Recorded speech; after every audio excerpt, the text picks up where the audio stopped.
Programme میں خوش آمدید. میں ہوں سلمان حسن. ساتھ موجود ہیں مجیب الرحمان شامی صاحب. شکریہ عاصم منیر. یہ ہم تو کہتے ہی تھے، یہ دوست ممالک بھی کہتے تھے، اور اب یہ بات امریکہ کے صدر بھی کہہ رہے ہیں، کیونکہ ڈونلڈ ٹرمپ کے ساتھ ایک بڑی ہی زبردست ملاقات ہوئی ہے فیلڈ مارشل عاصم منیر صاحب کی گزشتہ روز، اور لنچ پر یہ ملاقات ہوئی، اور اس لنچ پر ہونے والی ملاقات کو اب پوری دنیا میں ہی دلچسپی کے ساتھ لیا جا رہا ہے. تبصرے بھی اس پہ شامل کیے جا رہے ہیں. کچھ لوگ ظاہر ہے جل بھی رہے ہیں، بھن بھی رہے ہیں، لیکن جلتے رہیں بھنتے رہیں کوئی بات نہیں. پاکستان کے لیے یہ ملاقات کتنی اہمیت کی حامل ہے، اس پر جو ہے وہ ہم پروگرام کا آغاز کریں گے. اور آج شامی صاحب خاص طور پہ ہمیں انور اقبال صاحب سینئر صحافی ہیں، وہ ہمیں واشنگٹن ڈی سی سے جوائن کر رہے ہیں. ان کو بھی ویلکم کرتے ہیں. السلام علیکم انور اقبال صاحب. وعلیکم السلام. سب سے پہلے تو شامی صاحب کو میرا سلام عرض کرتے ہیں. جناب بہت شکریہ. وعلیکم السلام. اب کیونکہ آپ کی مصروفیت ماشاءاللہ بہت ہے، تو آپ سے بسم اللہ کر رہے ہیں کہ جو فیلڈ مارشل کی جو ملاقات ہوئی ہے کل، تو کیا اس کو کیسے دیکھتے ہیں آپ؟ کیا اثرات اس کے مرتب ہوئے ہیں؟ سر، ہر اینگل سے ایک بہت بڑی بات ہے. یعنی ہمارا یہاں کہا جا رہا ہے ایوب خان اور یحییٰ خان اور ضیاء اللہ سے کمپیئر کیا جا رہا ہے، لیکن اگر صرف اپنے ملک سے کمپیئر کرنے کی بات نہیں ہے. یہ تو بالکل آبویس ہے کہ کسی بھی آرمی چیف سے، جو کہ صرف آرمی چیف رہا ہو، اس طرح ملاقات نہیں کی کسی امریکی صدر نے. لیکن میں جو یہاں کوئی اتنے برسوں سے ایک مدت گزر گئی یہاں کرتے ہوئے، ریگن کے زمانے سے کور کر رہا ہوں وائٹ ہاؤس کو، آتا جاتا رہا ہوں، اس کے بعد مستقل یہاں 4 سال سے ہوں. میں نے کبھی بھی امریکی صدر کو اس طرح اور نہ کبھی لنچ کرتے ہوئے اس طرح دیکھا یا سنا. پروٹوکول کے تقاضے جو ہیں اس سے بہت اوپر اٹھ کے معاملہ ہوا ہے. بہت بہت شامی صاحب، بہت بڑی بات ہے. اصل میں ہمارے یہاں شانی صاحب، آپ تو نہیں ان میں، لیکن ہمارے یہاں ایک ٹرینڈ ہے، ہم اپنے آپ کو برا کہتے ہیں، چھوٹا کہتے ہیں، ختم ہو گئے، رہ گئے. لیکن جہاں ہماری اہمیت کو ریکگنائز کیا جاتا ہے تو ہمیں بھی ریکگنائز کرنا چاہیے اس بات کو، اپنے آپ کا بھی اعتراف کرنا چاہیے. جی، اور اس وقت واشنگٹن میں ہماری اہمیت کو ریکگنائز کیا جا رہا ہے. آپ کی انڈرسٹینڈنگ کیا ہے کہ کیوں اہمیت جو ہے وہ دی گئی ہے؟ پاکستانی ظاہر حکومت موجود ہے، سب کچھ ہے. اگر ہم گیس نہ بھی کریں تو کل جو صدر ٹرمپ نے اپنی گفتگو، بریف سی گفتگو تھی، اس میں 3 باتیں تو بالکل واضح کر دی. ایک تو انہوں نے کہا کہ پاکستانی ایران کو بہت سے لوگوں سے زیادہ سمجھتے ہیں، ہم سے زیادہ سمجھتے ہیں. اور پھر انہوں نے کہا کہ ساتھ وہ they are not bad with اسرائیل، تو ان کے اسرائیل کے لیے بھی برائی نہیں رکھتے. اور انہوں نے یہ بھی کہا کہ ان معاملات میں میرے اور ان کے خیالات میں مماثلت ہے.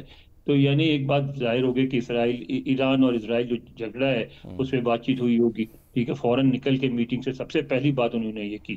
ٹھیک ہے، اس کے بعد انہوں نے بھارت اور پاکستان کی جو جنگ ہوئی تھی اس کی بات کی. اس میں انہوں نے کہا کہ میں نے تو ان کو اس لیے بلایا ہے لنچ پہ کہ انہوں نے میری بات مانی اور میری بات مان کے جنگ روک دی، ورنہ یہ جنگ تیزی سے نیوکلیر جنگ میں تبدیل ہو سکتی تھی. پھر انہوں نے بھارتی وزیر اعظم کو بھی شکریہ ادا کیا کہ انہوں نے بھی میری بات مان لی. اب یہ بات بظاہر تو شکریہ ہے، لیکن یہ شکریہ نہیں، یہ تردید ہے بھارتی وزیر اعظم کے موقف کا، کہ وہ بار بار کہتے ہیں کہ امریکہ نے کوئی کردار ادا نہیں کیا، ہم نے پاکستان کی درخواست پہ یہ بات مانی تھی. تو وہ تو کہہ رہے کہ نہیں، میرے کہنے پہ مودی نے یہ بات مان لی. تو یہ تو میں سمجھتا ہوں کہ ہمارے لیے ایک بہت مثبت بات ہے. جو ہمارا موقف ہے اس کی توثیق ہوئی ہے، اور ہمارا امیج جو ہے بہتر ہوا ہے، اور مودی کا بیانیہ جو ہے وہ اس کو ڈیفیٹ ہوئی ہے. لیکن اب اس کے کیا اثرات مرتب ہوں گے؟ آپ کیا سمجھتے ہیں کہ ایران اور امریکہ کے درمیان کوئی معاملہ جو ہے تھوڑا تھم جائے گا؟ کوئی پریزیڈنٹ ٹرمپ جو ہیں سوچیں گے براہ راست مداخلت سے پہلے؟ میرا اپنا خیال ہے شامی صاحب کہ صدر ٹرمپ براہ راست مداخلت چاہتے بھی نہیں ہیں. وہ سمجھتے ہیں اس بات کو، کیونکہ وہ انہوں نے کئی دفعہ کہا ہے کہ ہم خواہ طویل جنگوں میں الجھ جاتے ہیں جس سے ہمیں کچھ حاصل ہونا نہیں ہوتا، نہ ہمارے کوئی وہاں ایسے مفادات ہوتے ہیں، تو ہم کیوں جاتے ہیں ایسے جنگوں میں، کیوں الجھتے ہیں؟ اس کو اوائڈ کرنا چاہتے ہیں. لیکن ایک بات اور واضح ہے کہ اگر کسی بھی معاملے میں، یعنی ڈپلومیٹک محاذ پر یا جنگی محاذ پر، اگر اسرائیل کو واضح شکست ہوتی ہوئی نظر آئے گی تو امریکہ اس میں ضرور ملوث ہوگا. کیونکہ اگر اسرائیل کو شکست ہو جائے کسی بھی محاذ پر تو وہ پھر پوری امریکن پالیسی جو مڈل ایسٹ کے بارے میں وہ ریکیلیبریٹ کرنی پڑے گی. تو اگر واضح طور پہ یہ نظر آیا کہ اسرائیل جو ہے پسپائی کی طرف جا رہا ہے یا نیچے کی طرف جا رہا ہے تو امریکہ ضرور مداخلت کرے گا. تو امریکی رائے عامہ جو ہے، میں تو دیکھ رہا تھا کہ جو اوپینین پول تازہ ہوا ہے اس میں تو بڑی بھاری تعداد میں جو امریکنز ہیں وہ اس براہ راست مداخلت کے خلاف ہیں. بالکل آپ صحیح کر رہے ہیں. جگہ جگہ جو ہے نا پروٹیسٹ ہوا ہے اس کے خلاف، اور جس دن ان کی پریڈ تھی اس دن بھی خود میرے محلے میں جو محلے کی خواتین اور بچے تھے انہوں نے ریلی نکالی ہوئی تھی کہ یہ نہ کریں، تو آپ جنگ میں شریک نہ ہوں.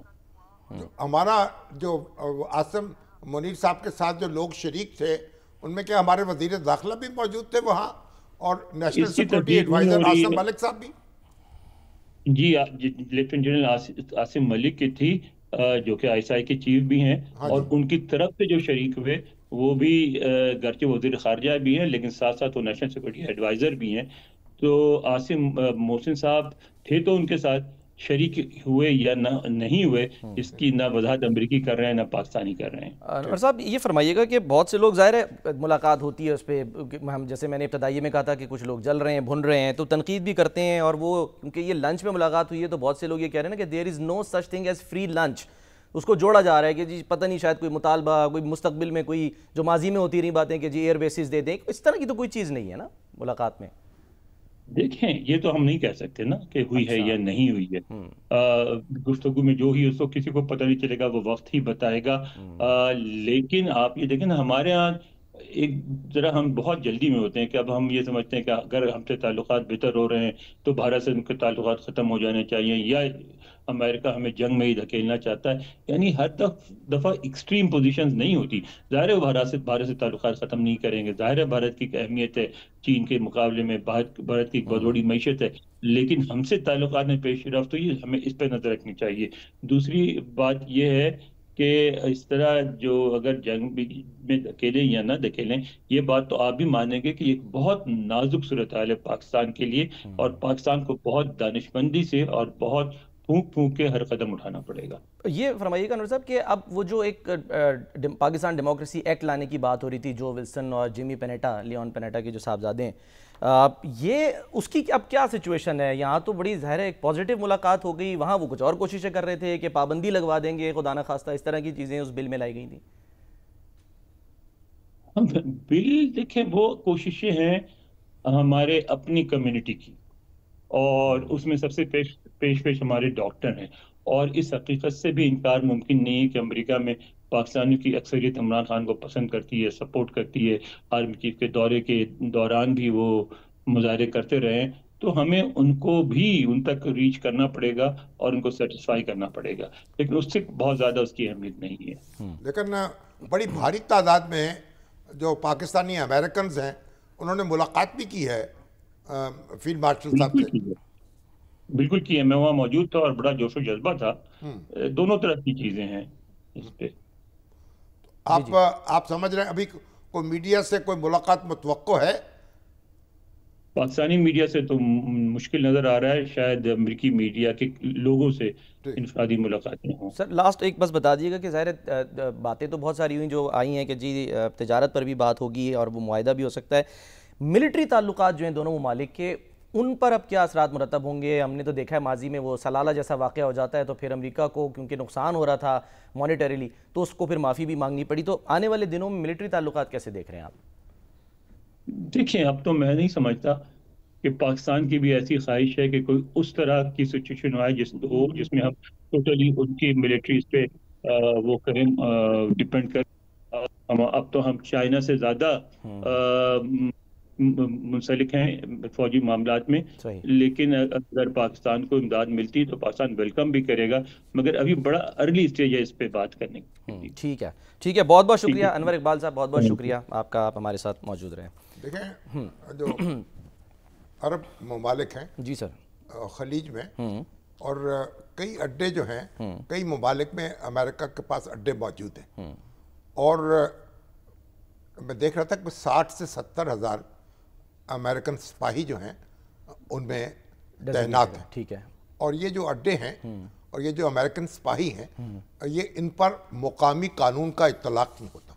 اچھا ہاں، ان کو استثنا حاصل ہے، اچھا اور ان پر کسی مقامی قانون کے تحت مقدمہ نہیں چلایا جا سکتا، اچھا کوئی کارروائی نہیں ہو سکتی، اور یہ امریکہ کو جواب دہ ہیں۔ یہ ایسا ہی ہے نا سر، وہ جو سعودی عرب میں بھی جہاں پر یہ اس طرح کی رہائش گاہیں تھیں آرامکو وغیرہ میں، تو وہ اڈے وہاں جو ہیں قانون کا جب اطلاق نہیں ہوتا ان پہ؟ اڈے دیتے ہیں تو اس کا پھر جیسے سفارت خانوں پر اطلاق نہیں ہوتا قانون کا، اسی طریقے سے اڈوں پر بھی نہیں ہوتا۔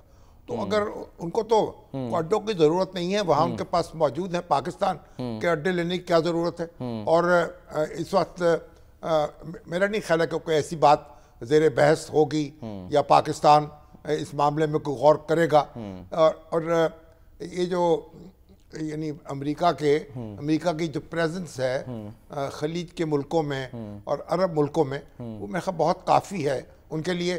اب سوال یہ ہے کہ ایران کے ساتھ ابھی جو ایک اوپینین پول ہوا ہے، اس میں جو ریپبلکن پارٹی کے حامی امریکنز ہیں، ان میں سے 19% جو ہیں انہوں نے حمایت کی ہے، صرف 19% نے اچھا امریکہ کی براہ راست مداخلت، ٹھیک ہے، اور جو بحثیت مجموعی صرف 16% امریکنز یہ کہتے ہیں کہ امریکہ کو براہ راست مداخلت کرنی سر چاہیے۔ لیکن ان سرویز کا کیا فائدہ جب ڈونلڈ ٹرمپ نے کرنی اپنی ہے؟ ابھی تو نہیں، خیر ان کو خود بھی ایسا نہیں نہیں پتا ہے، کہ انہوں نے کیا کرنا ہے، ایسا وہ نہیں، تلسی کرنی گبارڈ اپنی کی ہے۔ نہیں سن رہے، نہیں، آئی اے ای کی نہیں سن انہوں رہے، نے ووٹ لیے ہیں امن کے نام پر، ٹھیک، وہ اپنے آپ کو ایک امن کا پیغام بر جو ہے وہ ثابت کر رہے ہیں، نوبل بار پرائز بار لینا وہ چاہتے ہیں۔ پاکستان اور انڈیا کے درمیان جو جنگ رکوائی ہے اس کا سہرا اپنے سر باندھتے ہیں۔ تو ان کے جو ووٹرز ہیں وہ یہ چاہتے ہیں کہ وہ جنگوں میں نہ الجھیں، وہ امن قائم کریں۔ صحیح، اس لیے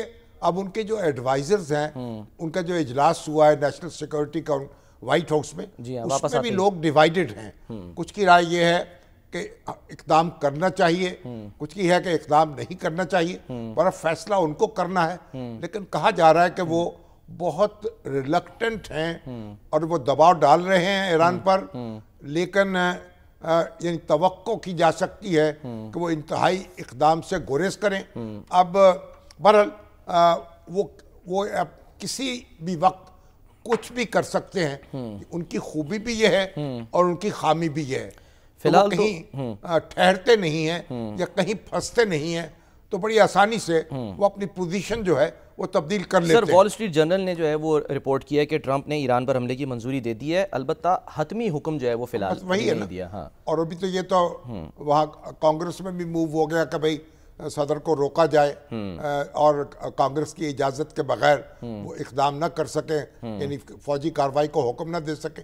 تو وہاں بھی ابھی بحث جاری ہے، کوئی اتنا آسان نہیں ہوگا، لیکن بہرحال ہمیں دیکھنا پڑے گا، کوئی حالات بدتر بھی ہو سکتے ہیں، حالات بہتر بھی ہو سکتے ہیں۔ سر میں ذرا آگے بڑھنے سے پہلے، کیونکہ ہم نے ایران پہ اور مزید ڈیٹیل میں بات کرنی ہے، تازہ حملے بھی ہوئے ہیں، اس کی بھی اطلاعات آ رہی ہیں، سجیل 2، ہاں سجیل 2 پہ بھی ہم نے بات کرنی میزائل ہے۔ ہے۔ میں سر ذرا یہ اس ملاقات کا صرف ایک آدھ پوائنٹ رہ گیا ہے جو میں نے ان سے بھی پوچھا، انور صاحب سے، کہ وہ جو سر جو ولسن اور وہ لا رہے تھے جیمی پینیٹا پاکستان ڈیموکریسی ایکٹ، جس کو بڑا یہاں پاکستان سے سپورٹ کیا جا رہا تھا، وہ سر قصہ پاری نہ ہوا بس؟ اب نہیں، وہ تو دیکھیں ان کی انہوں نے بتایا ہے نا کہ جو پی ٹی آئی کے حامی عناصر ہے وہاں، وہ کوشش کرتے رہتے ہیں کانگریس کے لوگوں کو انفلوئنس کرنے کی، اور لیکن میرا نہیں خیال ہے کہ اب اس میں کوئی زیادہ پیش رفت ہو سکے گی، اور ان کی خاصی حوصلہ شکنی ہو جائے گی اس ساری صورتحال سے۔